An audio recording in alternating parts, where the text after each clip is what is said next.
To operate the Crossvent, we're going to first turn it on. And it'll take you to the settings screen. This is where you will set all of your settings. These are the only settings available, is what you see on the screen. In the bottom right corner, we're going to hit the setup button.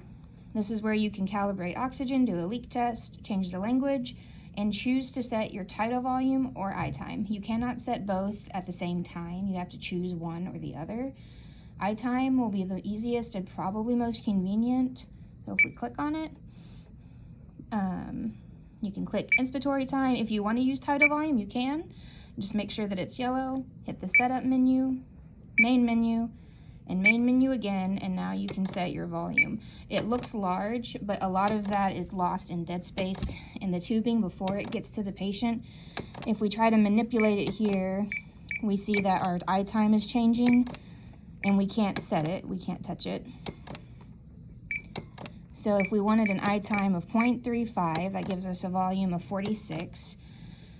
And if we want to see what our patient is actually getting at a PIP of 15 and a PEEP of 5 and a pressure support of 10, SIMV rate of 40, we'll go to our alarms. This is where you can set alarms but also see your measurements. So you set your low alarms on the left, high on the right, and then your measurements are in the middle. So we see here our tidal volume is only about 6.6. So if your baby was 1 kilo, you'd be about 6.5 mLs per kilo.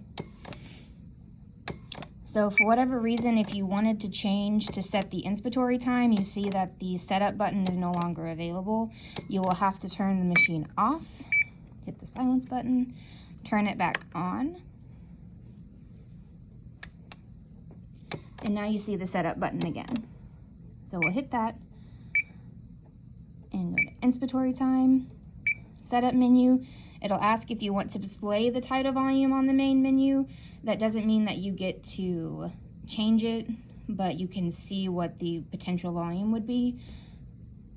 And if you want it to be yes, make sure that it's yellow. If you want it to be no, make sure that's highlighted yellow. Setup menu, main menu, main menu, and now we're back at our settings. If we want to manipulate our PIP, we do it by turning these dials, this dial on the left. I would give it a couple of breaths before you actually know what your PIP is set at, and that's up here at the top. And your PEEP, the same thing.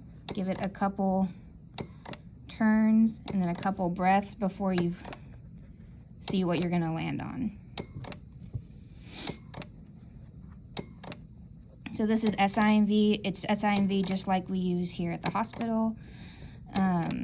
The control breaths are your SIMV breaths. If your patient takes a spontaneous breath, it will say spontaneous.